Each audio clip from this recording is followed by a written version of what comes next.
Welcome back to the Boneyard Podcast, everybody. This is your host, Jared Sheffield, along with my good friend, Artemis Brower. We're coming to you this week with episode 232. 232? 232. Artie, I believe that's an anagram.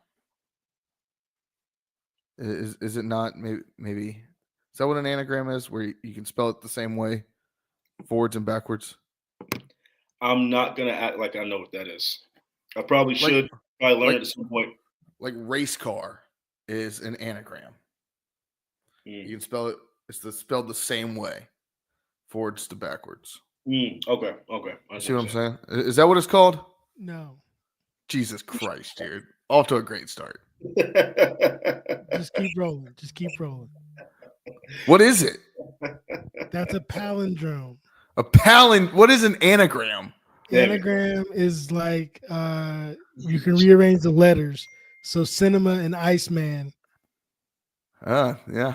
Hey, I was on the right track. No. It had something to do with rearranging letters and numbers.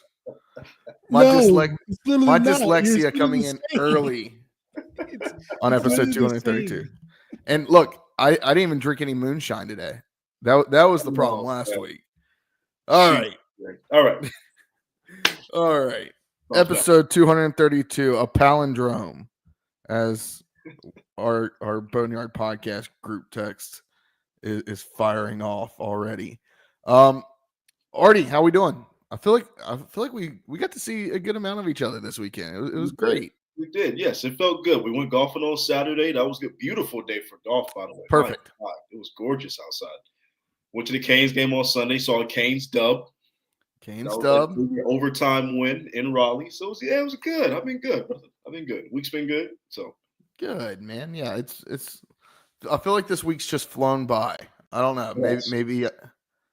I feel like just yesterday was Sunday. I feel like it's just all been a blur this week. But yeah, we got a little bit to cover tonight. We're not gonna go too long. We're starting a little bit later tonight, but yeah. Artie, let's go and start first. Do you have a 32? I do have a 32. This is another one of those numbers. I didn't know so many GOATs have worn the number 32. Like, there's at least 10 guys that are like the greatest of all time, or in that discussion at 32. Like legit, Shaq, Magic Johnson, Charles Barkley, Koufax, Julius Erving, Jim Brown, Karl Malone, Marcus Charles Allen, Barkley, Simpson, Charles Barkley. Like, greats, absolute greats. But that's not my favorite. I believe Charles Barkley wore it one of his earlier years. I don't know exactly what year. Did he? I'm showing that I don't know much about the NBA. Did Charles Barkley ever play for the Raptors? Yeah, honestly, he might have. The only teams I know he played for was Philly and the Suns. No, Philly. No, it was when he was in Philly for a year. He played. He wore the number 32. It was 1 year, I believe. Maybe 1996. Yeah. So, but none of those guys are my 32. My 32 is one of my favorite players growing up. He was playing college ball when we were in high school. I tried to model my game after him when I was playing high school ball. That is one, the Honey Badger, Tyrann Mathieu, wore the number 32. Got his start, obviously, at LSU. Became a sensational star overnight. Got his nickname, the Honey Badger, at LSU, this lockdown corner while he played there. I believe he was a 2-time first-team All-Pro.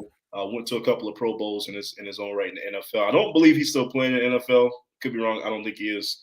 But one of the best at his position. He's still in the NFL, isn't he? Is he still in the league? Okay, I'm not too sure. The last time I saw him was the Saints after he played for the Chiefs, and then I hadn't followed him since. So I'm not too sure. But I'm pretty sure he's still in the league. But the Honey Badger, Tyrann Mathieu, shout out to him. That's a good one. That's a good one, Artie. I'm gonna go a little bit off the board. Okay. Mine. There's a connection to East Carolina University. Any guesses? None. Any guesses? East Carolina alumni, number 32. Was this a football player, basketball player? Yeah, if I tell you that, it gives it away. But I'll go ahead and just spill the beans. 1989, 1990 all rookie team. Blue Edwards, ECU alum, ECU great.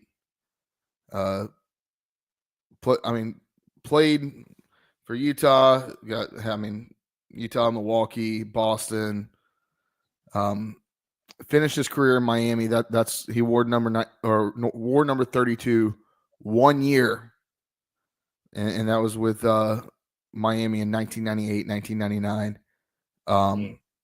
So yeah, 704 career games in the NBA.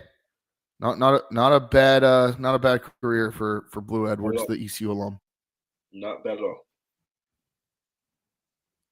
All right, let's dive right into it, Artie. Lots going on. It feels like a lot's going on, but also not so much at the same time. It's not as crazy as football season, but we're talking about all the Olympic sports going on right now. Talking about indoor track and field. I hate that I'm going to butcher her name. I've tried saying it 100 times reading the notes. Kelly Ufo-Diama. Did I get that correct? If I had to guess, I would say Ufo-Diama. Ufo-Diama. I'll go with that. I like the way that sounds. Watch that not be correct, but if I had to guess, that's what I would say. Yeah, I don't know. We need to get her on. She's been killing it, and she's a freshman. Yeah. She set the meet record for the indoor track and field meet here this past, I believe, last weekend with her 60 meter run of 7.22 seconds and her 200 meter at 23.06 seconds. And both of those performances, of course, set the record and earned her the gold medal at the conference tournament. And yeah, I mean, as a freshman, that's moving. A 23.06 and a 200. That's flying. She was getting it. Artie, what do you think you could run the 200 in now? Now? Yeah. 26 to 28 seconds. Yeah, it's gonna be a while for me. And that's me still being in so much shape. To be honest with you, I go to the gym, run on the track, but yeah, 26 to 28, maybe. You're not gonna catch me running. Yeah, I was a sub, probably 23.5, 23.4. I wasn't that great at 200. I really wasn't. But I ran it. I threw things. Kaylee Elliott, sophomore. She also won the 60-meter hurdles event. Alex Sawyer, a senior, won the 1 mile.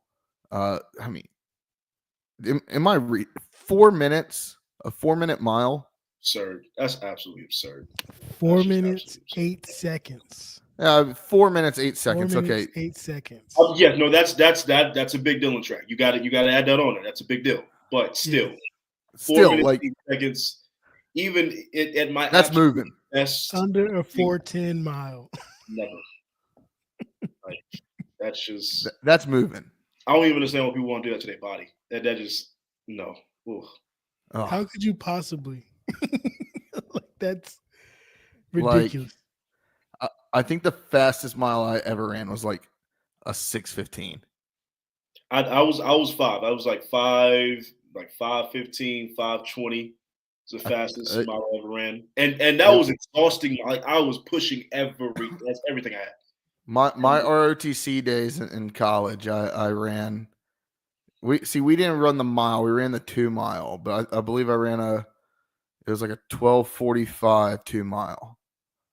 And I was absolutely gassed. Look, I've always been a big guy. That's a lot. That's a lot of body moving for 2 miles. Yeah, I couldn't imagine 4 minutes and 8 seconds. Like, I mean, that's one song. One song. It's 4 minutes and 8 seconds, maybe a little bit shorter. Yeah, on average, yeah, that's a song. And then Jocelyn Pringle, the weight throw. Is this any specific? Is it just weight? Like, what is it? Not shot? I don't know. I'm not as familiar with indoor track. It's like looks like a ball and chain almost. Kind of like a hammer. Yeah, kind of like hammer, but it's a little bit different. Okay. Yeah. She won the gold with a 19.61 meter throw. That's equivalent to 64 feet 4 inches for those of us that live in America. I'm messing with you. And then on this, what? No, I said America. I can't say the second part. I gave up cursing for Lent already. Oh, good for you. I'm trying to be a better person. I can't guarantee that I'm going to be successful, but I was born a sinner, and I'm trying to become a better person. I like it. My wife gave up. Savannah gave up sweet tea for Lent, and that's hard for us Southerners, but that's not that hard. There's plenty of other good options outside of sweet tea. So she gave up sweet tea, and then of course we had a sweet tea from Chick-fil-A like still in the refrigerator. She's like, "Well, I can't let it go to waste. That would be basically sacrilegious." I was like, "What?" Nah, I'm a savage. I would have drank it in front of her. I'd have looked at it and be like, "Sweet tea sure is good." And then moving over to swim and dive, Frida Guzman won gold in the platform dive. Anything else on the Olympic sports medalist? Shout out to all those athletes, though. Good stuff. That's good stuff, and I love seeing that, especially on the track team. It's a lot of underclassmen, a lot of younger athletes. So, lot to be looking forward to in track and field over the next 3 to 4 years. Yeah. Just want to remind everybody that we do have a brand new coach. This is his first season, so the results are already starting to come in with these young ones. It might get scary at ECU. Might get scary. I love it. It's about time, we have, track and field step up. Look. There may be no better time to be a pirate. It's a great time to be a pirate. It's always a great time to be a pirate. But like, it just feels like things are moving in the right direction at East Carolina University. I mean, women's basketball, yes, we'll talk about women's basketball now. They're going to be the 7th seed in the women's tournament coming up. But they finished this season how people thought they were going to finish last season. Right. They've been in this spot before. Yeah. And in women's basketball, especially in the American, it's not as cut and dry as it has been in years past. Right. And that was evident with Kim McNeil and company beating USF on the road. I mean, they've always kind of been outside of when UConn was in the conference. USF has been that team. And I believe that was ECU's first road win in Tampa since like 2009. Wow. So kudos to them. They're the 2 seed. You beat the 2 seed your second to last game of the season. And then and then you lost to the 1 seed. But hey, anything can happen once you get into March and get into the tournament. Just gotta play your game. But yeah, ECU will play Memphis in round 1 to see if they can even the season series with them. So lost to Memphis earlier in the year. ECU will play Memphis round 1.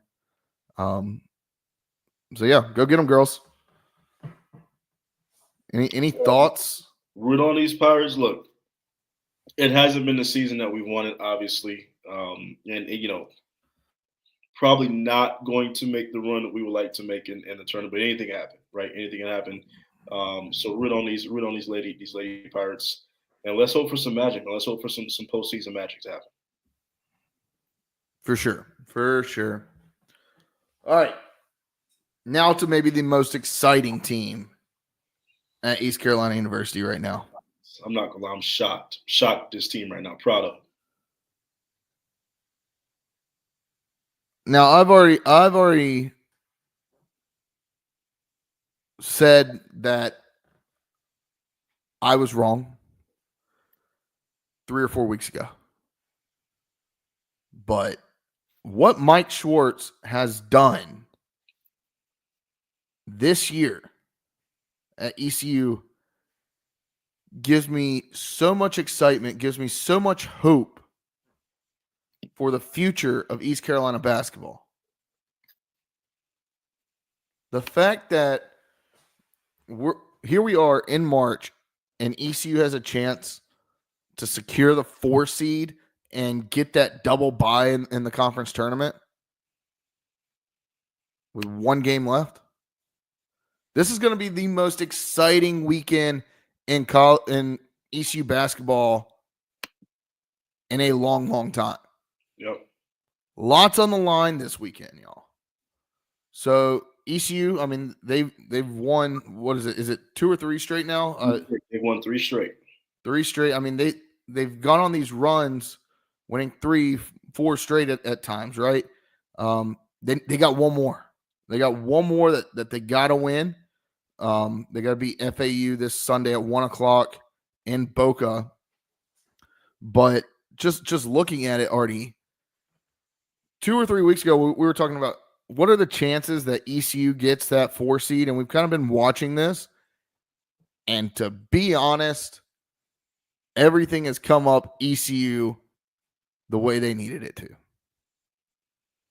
ECU is locked into at least the 6th seed in the conference tournament, but they can finish as high as 4, and they can also finish in 5th.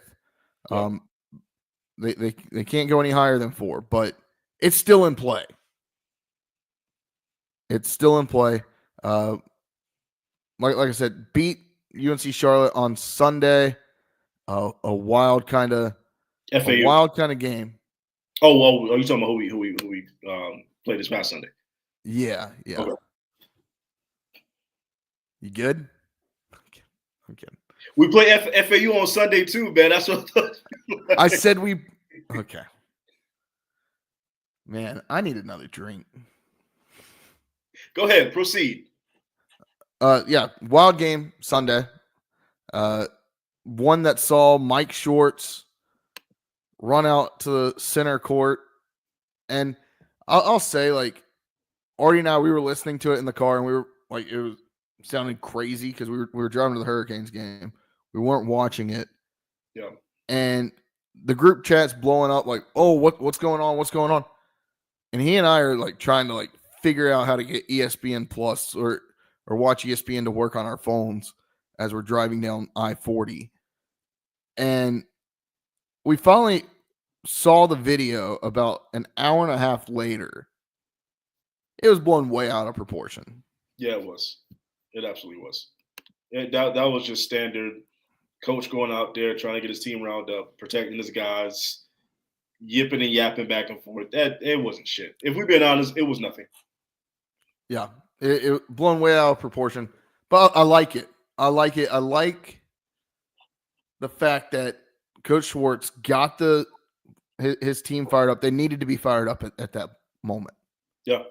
Right? Like, hey, we've got to go out and execute these last, I believe it was 5-10 minutes of the game. We got to go execute. And by doing what he did, he lit a fire under his team, but he lit a fire under the fan base too, and they got behind him. Yeah, it gave UNC Charlotte some life, but the Pirates were able to hold on and secure the dub. That's all that matters, right? We say all the time, they don't ask how many, or they don't ask how, they ask how many. Of course they ask how many, Jared. But anyways, with all that being said, good win.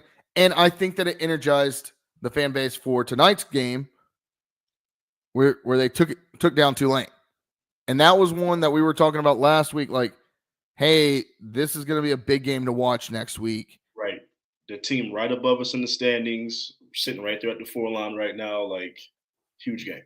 And it was can ECU win the game when I don't want to say they're backs up against the wall, but they needed to win that game to keep their hopes of a 4 seed alive.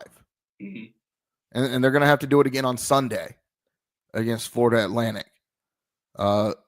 Artie, tell me how you're feeling about this team before we get into some of the scenarios as far as seeding goes. I mean,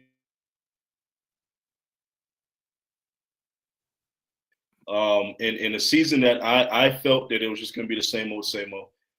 They probably finish 1-2 games over 500 if they're lucky, maybe finish at 500 or below. And it's not saying a lot, but for us it means a lot, because to have the possibility, we're already 6 game over, to have the possibility of finishing 7 games over 500, that's one of the better seasons in ECU basketball history in the entire program history. That would be up there in one of the best finishes that we've had. So I'm very proud of this team. I'm very proud of how they have been resilient, how they fought. Obviously, winning 3 straight.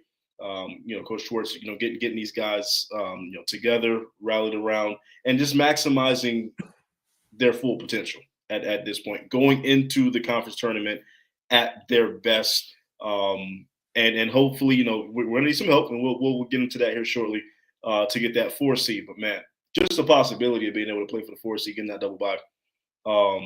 Proud of this team, just proud. Yeah, I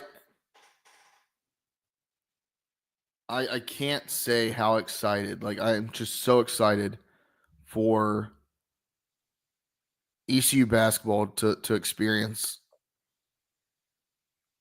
any ounce of success. Yeah. Like, it's always been status quo. We're bottom half, or we're right in the middle of the pack in the American. Look, yes, we're not one of the top 3 teams in the conference, but I saw earlier John Rothstein posted this is the best record we have in conference play since, I believe, 1974. Just absolutely insane stat. It's crazy. Like this team could legit go down as a top 5, maybe top 3 ECU basketball team of all time, and not even win a conference.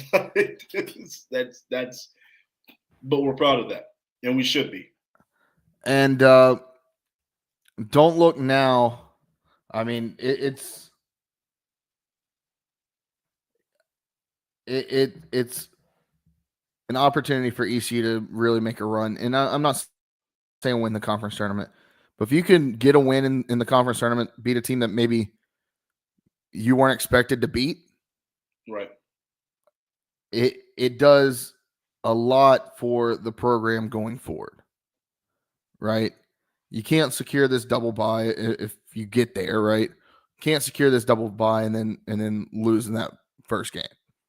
You've got to try to make a little bit of a run. Right. I'm not saying you have to go to the championship game. I'm not saying you have to win the whole thing. But make a push, right? Because make some kind of push. You're marketing the brand. You're marketing the program. Like, you want recruits to see this. You want outside people to see this. Like, this helps build the program. Absolutely. So Josh, I want to hear your take on ECU basketball. Yeah, I feel like ECU basketball, men's basketball right now, it's in a crazy space, right? It's in a crazy space because ECU basketball from here on out feels like it's going to be a 1 year piecemeal deal, right? And it's a matter of, okay, this year we see that obviously the team can be put together, the team can work together, the team can flow. Will it ever gel early enough to where we can really be a top team? Because obviously the recruiting can happen. Obviously these guys can play together, and it's just a matter of like are we ever going to have another year where we get this type of talent collectively?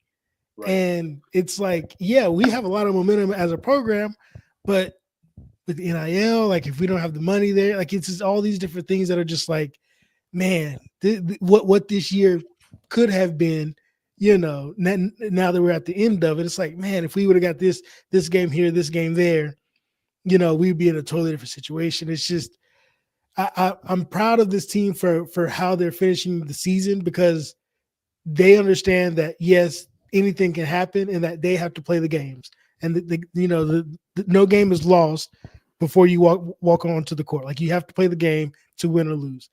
But it's like, at this point, the faith is all for them. So just, I as much as I love seeing how good we're doing, at the same time I'm like, are we going to have any consistency from this year to next year to the next year to the next year? And that's, sorry to be a Debbie Downer if that's how it feels, but that's just, I mean, that's just how I see the program. No, it's been a revolving door. So, I mean, that's a fair point.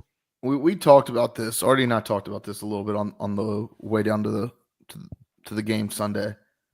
I think that's a valid thought. Here's my take on that. Look, that's the landscape of college basketball now.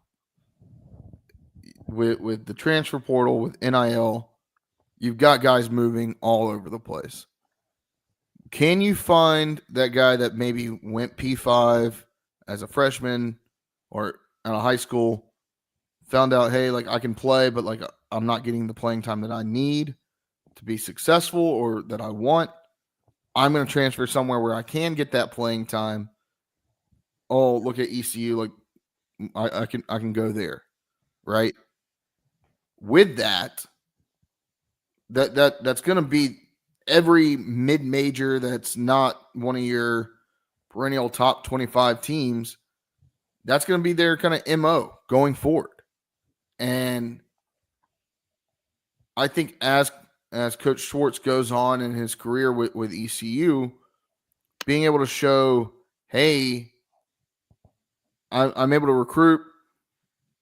He's gonna learn how to coach these guys to mesh earlier, to your point, and hopefully not drop that game to North Alabama or drop that game to Gardner Webb, right? Which, I mean, both of those teams, I'm not exactly sure on Gardner Webb, but I mean, North Alabama has had a really good year. Like, I hated that loss early, but like, honestly, North Alabama's probably playing in the tournament. They are good. A loss to UNCW. UNCW is good. Like, you've lost to teams that you would think that you should beat, but now that we've seen a full season, those are some really good basketball teams. Coach Schwartz is going to figure out how to win those games that the team needs to win, those non-conference games that the team needs to win early in the season, and be able to carry that momentum in. I think that's partly on coaching and bringing a team together. And I agree with you, Josh, but I think Coach Schwartz is, unlike Clemson Mike, he knows how to make adjustments. Can you retain enough talent, like Josh said, for not to be a revolving door, for it to be some consistency? Also, we benefited from a down conference too. Is this the new norm in the American, or is the American going to bounce back? Because we did benefit from a very bad basketball conference this season. Yeah, I mean, now that you don't have Houston and Memphis, it's kind of been that way. But I mean, UAB's had a pretty good season, especially down the stretch. UAB has 5 straight 20-win seasons. Yeah, I mean, UAB's no slouch. North Texas, if I think North Texas could won 6 straight. Say that again. No, I'm just saying they're looking good. They've won 6 straight. They're looking as North Texas could mess around and win the conference tournament, and the American Athletic Conference becomes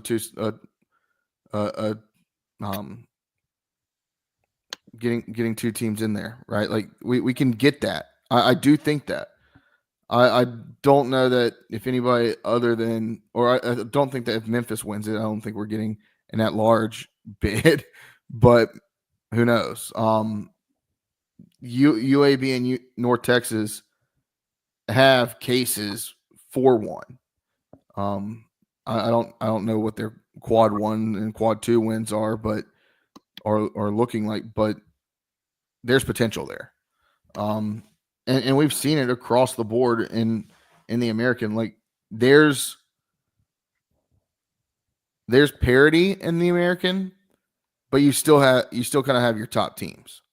Mm-hmm. You know, so I think that the American's still in a pretty good spot for the long run.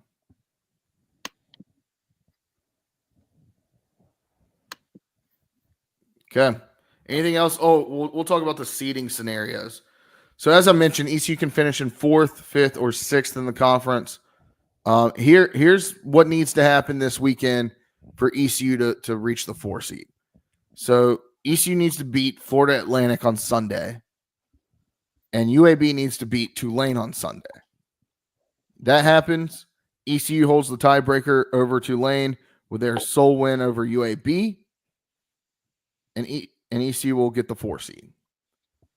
For ECU to get the 5 seed, ECU will need to beat Florida Atlantic, and Tulane. If Tulane beats UAB, ECU will be the 5 seed. Now the 6 seed, I believe, and correct me if I'm wrong, an ECU loss automatically puts them in the 6 seed.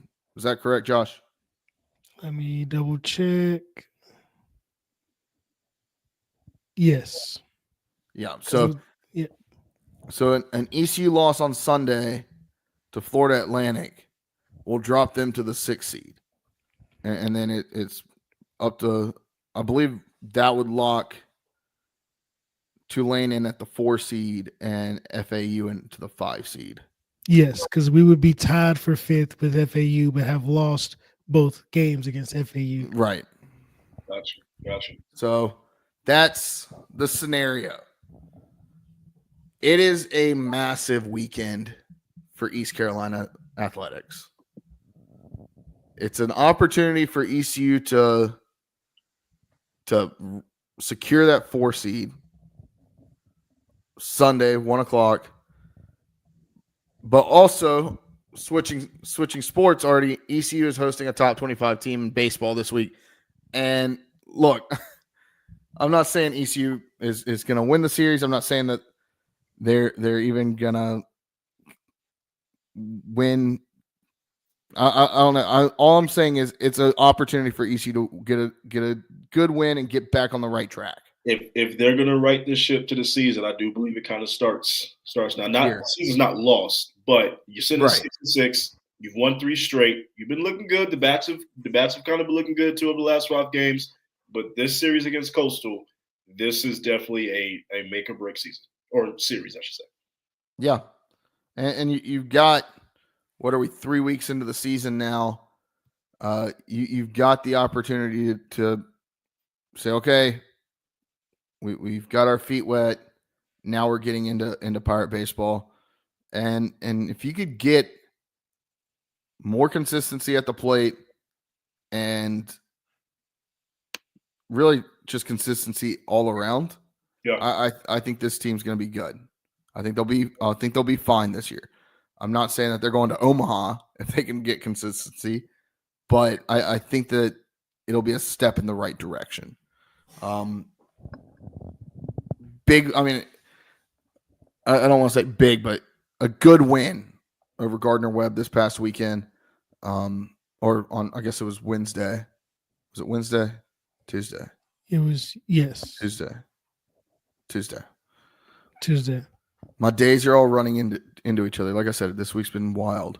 Win over Gardner Webb on Tuesday in Fayetteville. Seemed like a wild game.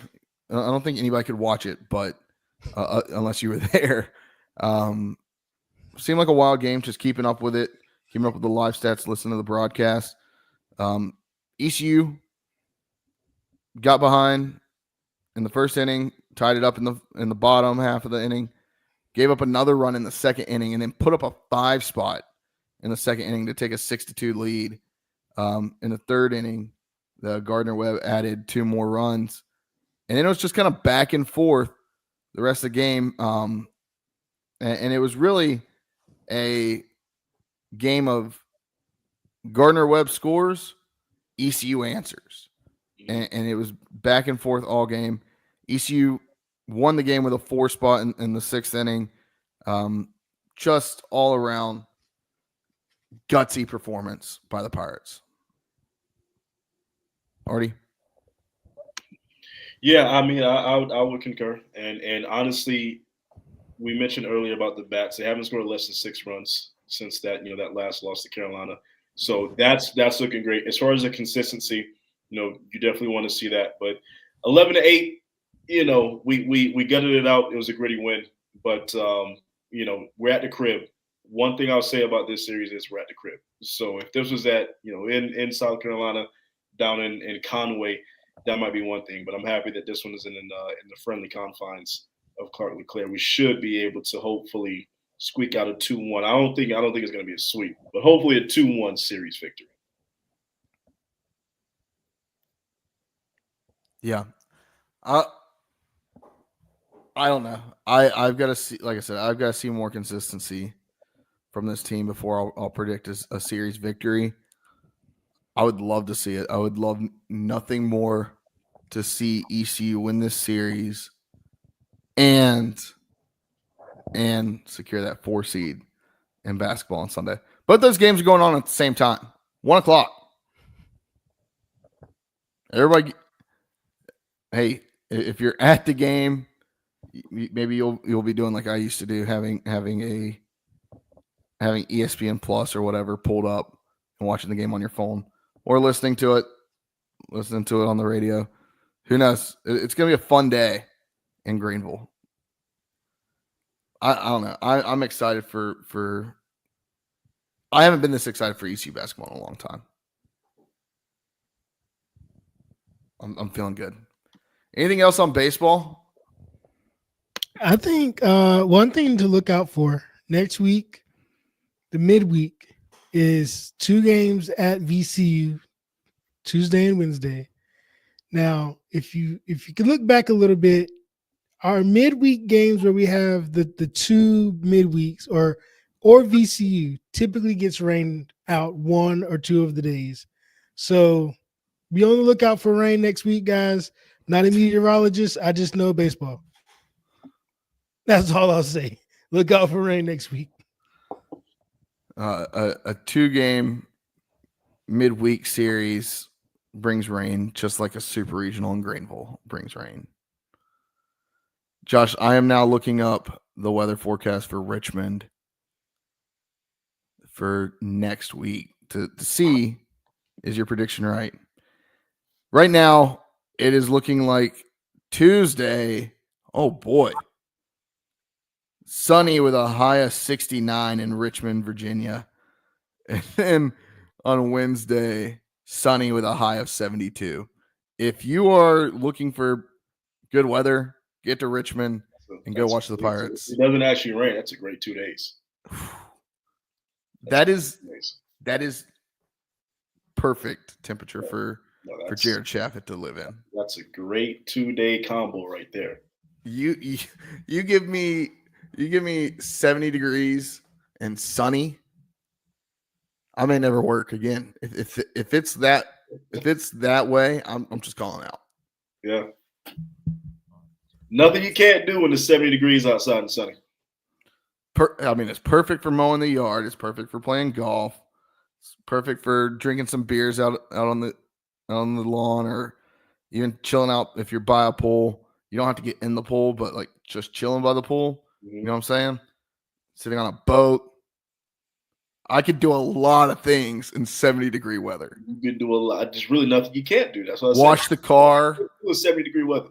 Wash the car. Go for a nice walk. It's the 80s, and it's like, okay, we're getting a little too hot. And once we dip below 70, it's a little too brisk as far as the wind. Give me 72. Between 70 and 75, there's really nothing. Oh, I would kill to live in 72 degrees the rest of my life. It's perfect. With like 60% humidity, like low humidity. Yeah. I would love that.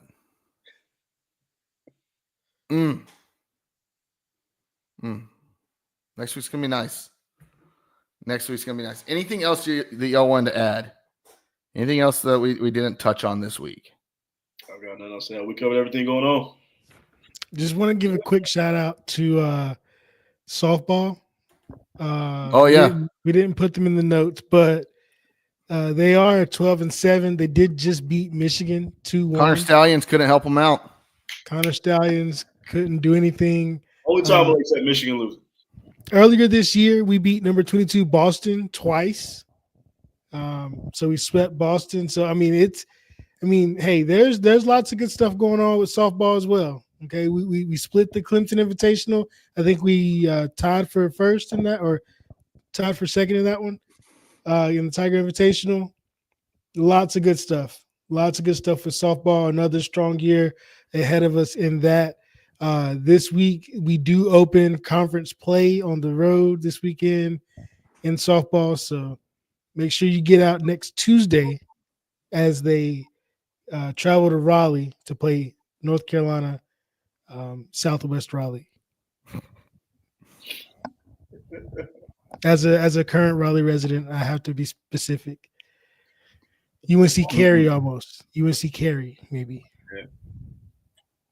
UNC Cary.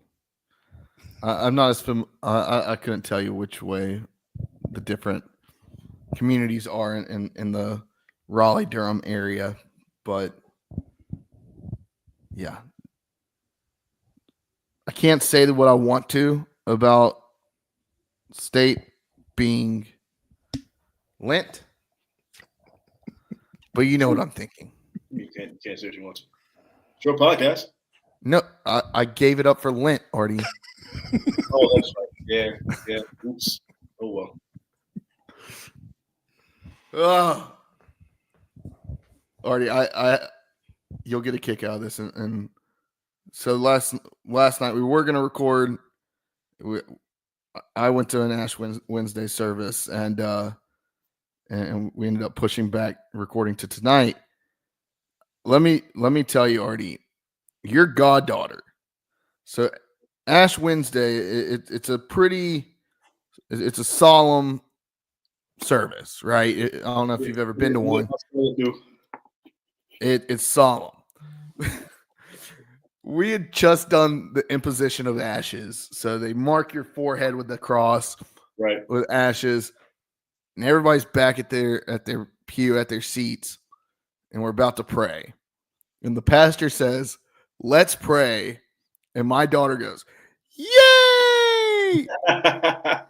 The choir was laughing. I looked at the associate pastor. He's like buckled over. And it took every fiber in my body not to just like cry from laughter. Just the way she did it. And I was so proud. And then and then he says amen, and she screamed amen. It's her favorite word. She goes, let's say amen. And I don't care what we are doing. It could be me playing princesses with her on the floor. Say amen. We say our blessing for dinner, and she says amen, and she loves it. So I'll tell you what, Jared, if that is her favorite word, it's great. I couldn't be happier.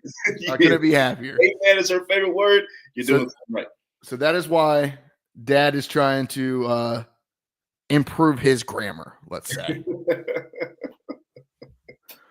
I love it. Walk the plank. Do we have a walk the plank? Oh man, nothing's been going on. I'm not mad at nothing. Nothing's been happening for me to. No. I'll say this, and it maybe at 3:00 tomorrow afternoon, this walk the plank will make me look very stupid. But the NHL media, look, the biggest trade of the NHL trade deadline happened about a month ago. The Carolina Hurricanes brought in Mikko Rantanen. Well, they haven't signed him. He's a pending free agent this summer. They haven't signed him. The Hurricanes have offered him the numbers that have been thrown around are between $12.5 million and $13.5 million a year. This would make him one of the top 5 paid hockey players in the league, and could possibly take him to be number 2 in total cash value in the league. He hasn't signed the deal yet. The Hurricanes have offered that to him. No other team can match that, really. They don't have the money. They can't offer the term that the Hurricanes can, without making him a higher paid player than Austin Matthews, Connor McDavid, and Nathan McKinnon, which he shouldn't be. Like, I'm just calling a spade a spade. Here's the thing. The NHL media for the last 3 weeks has been saying, oh, well, the Hurricanes can't get this deal done by trade deadline, which is tomorrow at 3:00. They have to trade him, or they're going to trade him. They're going to trade him. The NHL media has the entire time been saying this because the Hurricanes already did the blockbuster trade for the trade deadline. There's no other big piece to be traded. The Hurricanes already did that a month ago. And they're saying this so that way they can drum up attention for the trade deadline tomorrow. Look, it's not gonna matter. He's gonna stay. Now, what's gonna make me eat these words is when he goes somewhere else this summer and takes less money than he would get paid here in Raleigh. And that is something I'm worried is going to happen. But the NHL media, you can walk the damn plank because you don't know what you're talking about. That's it. Josh, what you got? So my walk the plank is actually pretty niche, but it needs to be said. This year, the North Carolina High School Athletic Association, public schools, basically, they're doing the big realignment. We're finally going to 8 divisions. Okay, we're finally going to 8. The 8A is going to be what's called the Big 32, the 32 biggest schools in the state. Right. It's going to be a great deal overall, helping to equal out the playing field. But there's only one thing that I have to say. Cardinal Gibbons High School, a private Catholic school in Raleigh, North Carolina, applied to go up a division from 6 to 7A. Whoever the 8 of you on the board who voted not to let them move up, just shame. Why would you want a private school in Raleigh, North Carolina to play even lower class than what they feel like they should be in? If they want to go up in division, let them go up. Honestly, if it were me, every private school would have to play up at least one division, because that's how it should work. They shouldn't be able to come into the public school realm and act like they're playing by the same rules when it comes to the players that they can get, when it comes to the type of NIL deals now that they can get to offer, right? Like it's a different ball game for them. And so shame on you, whoever the 8 of you are, who wanted to keep Cardinal Gibbons in 6A out of 8. Come on, guys. Be realistic. So is this the first year of 7 and 8A? Next year will be. Or yes. I mean, that's what I mean. This Okay. 5, 6. Actually, it's 5, 6, 7, and 8. We only had 4 right now. Okay. For some reason, I always thought we had 5 and 6. Like some niche schools in Charlotte and Raleigh were 5 and 6, but maybe I was just wrong.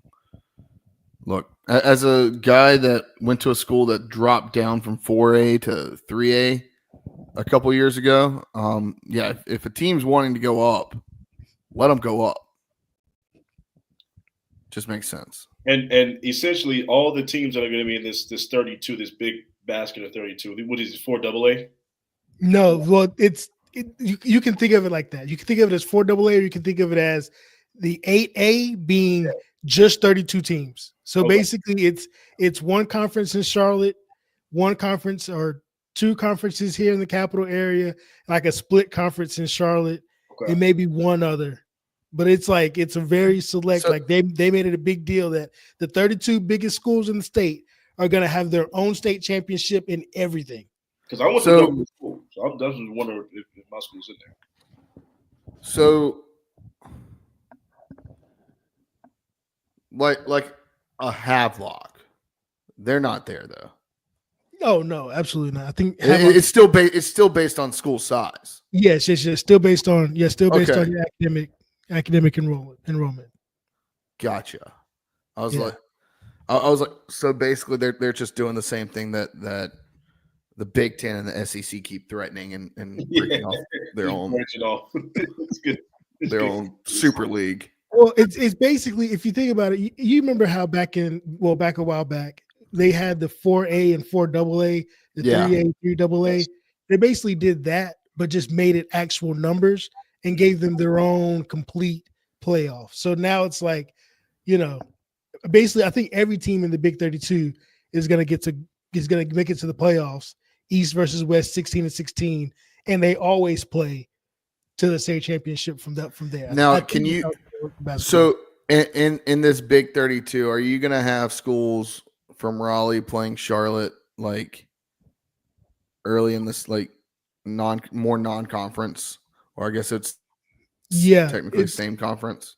I'm sure it's going to be a lot like how Roseville and Grimsley have been. I think it's Roseville and Grimsley have been playing non-conference. I think Charlotte Catholics is probably going to start playing a little bit more non-conference in Raleigh. What's this mean for North Davidson High School down there in Lexington, North Carolina? That means North Davidson may just become a state power in wrestling. Hey, they may be the only one. Already done that. And baseball.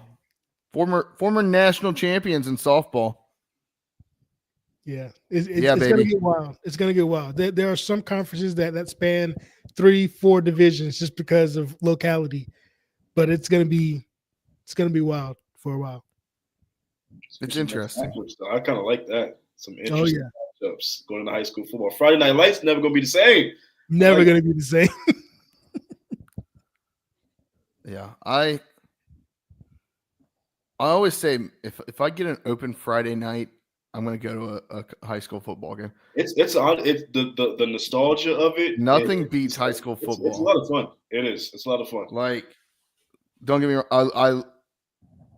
I'll say I would rather go to a college football game than a high school football. That nostalgia, that just energy in the air of hey, like to these kids, this is all that matters. Yeah, it's just pure to these love. Kids. That's all it is.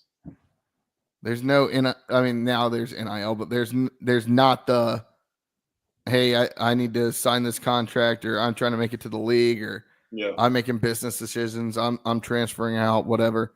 I mean, there's a little bit of it, but it's mostly I'm playing for my hometown and that name on the front of my jersey. So Did Did you say North Davidson? Yeah.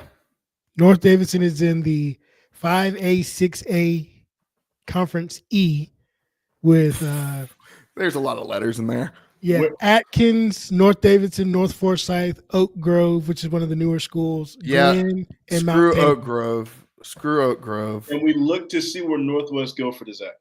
Northwest Guilford. Yeah, give me 1 second. What y'all be in the 8?